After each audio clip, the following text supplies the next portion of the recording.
बहुत senior advocate और बहुत सीनियर पॉलिटिशियन लतीफ़ खोसा साहब पीपल्स पार्टी के, उन्होंने ये कहा है कि हम अपना एटम बम भी बेचेंगे। वो एक जगह पर गुफ्तगू फरमा रहे थे जिसमें लतीफ़ खोसा ने ये कहा कि बेचेंगे क्योंकि अब हमारे पास कुछ बेचने को नहीं रहा, तो अब हम अपना एटम बम भी बेचेंगे। Very very unfortunate. क्यों उसने एटम बॉम्ब एटॉमिक ताकत बनाई, वो भी हम अनकरीब इंशाल्लाह आप देख लें, IMF किताबें जो है वो भी हम बेचेंगे क्योंकि हमारे पास अब बेचने के लिए कोई और चीज नहीं है सिवाय एटम बॉम्ब के। वो तो हम कह रहे हैं ना, अमेरिका वाली वो ले लो वगैरह वगैरह प्राइवेटाइजेशन में। अब आखिरी ये कील ठोके के भुट्टो की बाकी कफन में ये जुल्म की रियासतें नहीं चला करती हैं। देखिए जी, बात यह है कि एक हमारी इज्तिमाई नाकामी हो चुकी है, और जब मैं कह रहा हूँ इज्तिमाई नाकामी तो टोटल कोलैप्स, एक सिस्टम का जो कोलैप्स है वो इस वक्त हो चुका है। ये बिल्कुल ऐसे ही है जैसे एक दवाई किसी दुकान पे पड़ी होती है और एक्सपायर हो जाती है और पड़ी रहती है और फिर सोच रहे होते हैं लोग कि इसको उठा के फेंका कब जाए। प्राइम मिनिस्टर साहब ने कहा कि मुझे इल्म नहीं था कि पाकिस्तान के माशी हालात कैसे हैं जब मैंने हलफ उठाया। मुझे इल्म ही नहीं था कि पाकिस्तान के माशी हालात कैसे हैं जब मैंने हलफ उठाया। तो मुझे उम्मीद है कि आज उनको पता होगा कि पाकिस्तान के माशी हालात कैसे हैं। तो ये जो 80 रुकनी काबीना को वो लेके घूम रहे हैं, जिसमें से अब कोई मेरे ख्याल से 8, 10, 12 जो हैं वो तो गालियां दे रहे हैं सिर्फ। और दूसरा जो है वो मईशत के उन्होंने आपको एक रेड अलर्ट या उन्होंने एक आपको बताया हुआ है कि अगले 15 दिनों में जो है वो, जिसमें से काफ़ी दिन गुजर चुके हैं जी। और वो उसमें आपने 800 अरब रुपए का टैक्स लगाना है। 800 अरब रुपए का टैक्स आपने लगाना है। गंदम की शॉर्टेज होने जा रही है। गंदम की आटा जो है वो महंगे से महंगा तर होता जा रहा है, इसलिए कि गंदम की शॉर्टेज पाकिस्तान में होने जा रही है। और गंदम आप बाहर से खरीदेंगे तो फिर आपको डॉलर चाहिए, डॉलर आपके पास है नहीं। और ये जो है इसमें जो एक और मेरे लिए बड़ी आज इंटरेस्टिंग, क्योंकि मैंने आपसे कहा ना कि ये अगले 10 या 12 दिन के अंदर ये एक 10 या 12 दिन लगाएं, या ये एक वो वक्त आने वाला है जब आप डिफॉल्ट, यानी आप नाम उसको जो मर्जी देते हैं। डिफॉल्ट ये होता है ना कि मैंने किसी उधार लिया और उधार लेके मेरे पास वापस करने के लिए पैसे नहीं है, तो मैं अपने आपको दिवालिया कुर्की। तो वो दिवालिया जो है आपके पैसे नहीं है, वो आप बाहर वाले पैसे आपसे मांग रहे हैं, बाहर से एड आ नहीं रही। एड आएगी तो वो भी आप उधर से उधर उतारेंगे फौरी तौर पे, जो आपने इधर पैसे पकड़े हुए हैं। अब वो जो जाता है उसको गालियां दे रहा है। मिफ्ता इस्माइल इनको बुरा कह रहे हैं। अब मिफ्ता इस्माइल साहब आज फिर कह रहे हैं कि मुल्क दिवालिया की तरफ बढ़ रहा है। हम वो दिखा देते हैं भाई, मतलब हम जो है वो IMF के पास ना गए। एक्सप्रेस न्यूज़ की हेडिंग है, अभी आज दिन में उनका खिताब हो, IMF के पास ना गए तो डिफॉल्ट की तरफ चले जाएंगे। वो IMF के पास हम तो जा रहे हैं, IMF हमारे पास नहीं आ रहा। हम तो जाकर हम लपक रहे हैं, वो नहीं आ रहा हमारे पास। वो कह रहा है कि पहले ये चीजें शराइत पूरी करो। और क्या अच्छा वो बरादर मुल्क जो है वो आपको पैसा भी नहीं दे रहे।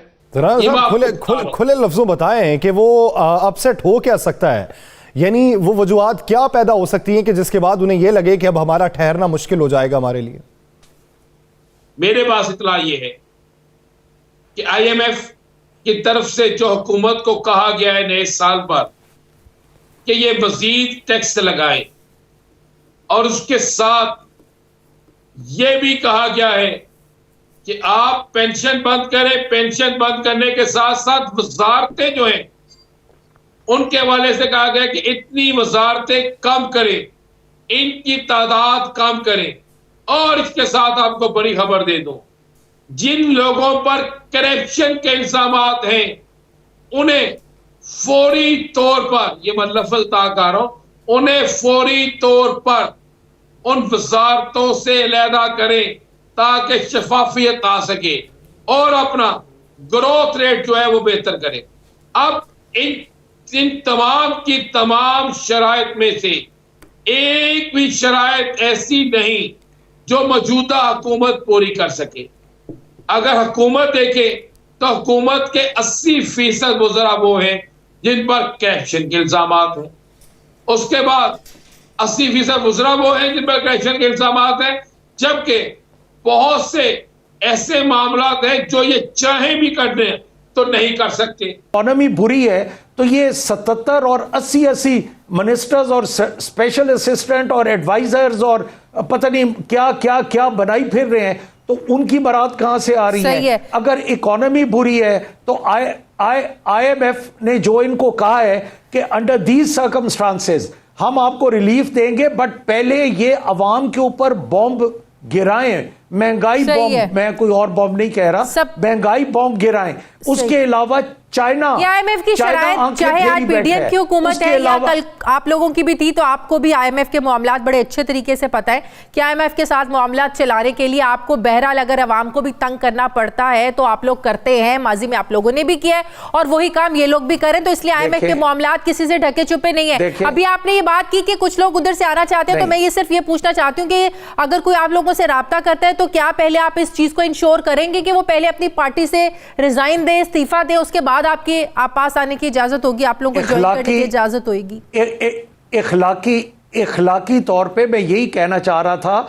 और जो हमारी आईएमएफ के साथ शराइत थी, आप ये देखें उस वक्त कोरोना की हिट में मुल्क आया हुआ था, और क्योंकि यहां पॉलिटिकल गवर्नमेंट स्टेबल थी इसलिए आईएमएफ ने वो बातें नहीं की जो ये नॉन स्टेबल।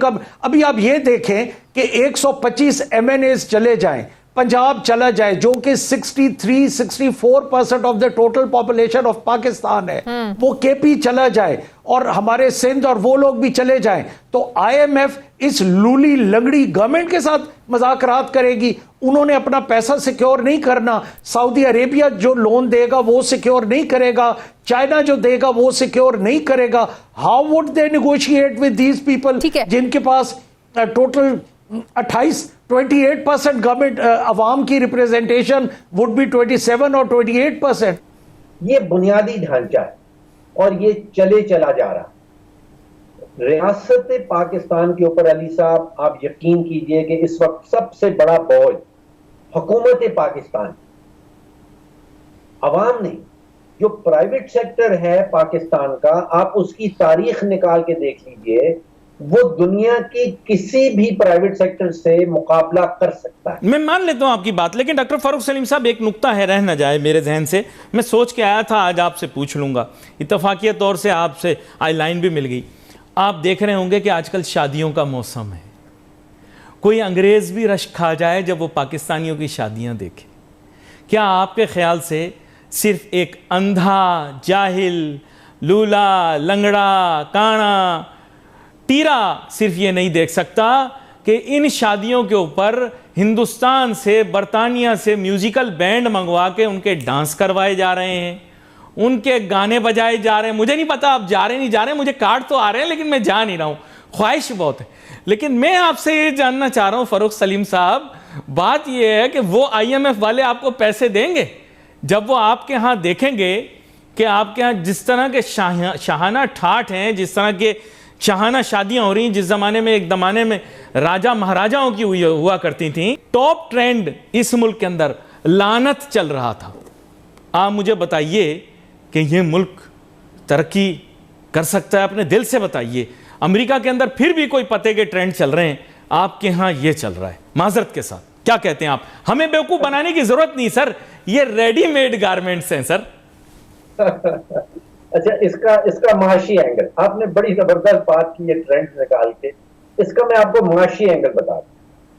देखिए, जो जिस चौराहे पे हम इस वक्त हमारी मईशत खड़ी है, उसमें वो 3.5 करोड़ पाकिस्तानी खानदानों का कोई ताल्लुक, कोई उनका कंट्रीब्यूशन इसके अंदर नहीं। यहां पे हमें ला खड़ा किया है उन 1100 और 90 खानदान, और उनके बीच में अब आप सोचिए कि सियासतदान, वो जो कार्टेल्स मैंने जो आपको बताए थे, और हुकूमती ब्यूरोक्रेट, ये तीनों मिल बैठते हैं और इनका फोकस ये है कि रियासत के जो असासे हैं उनको रियासत से लेके अपनी जेब में मुंतकिल किस तरह करना है।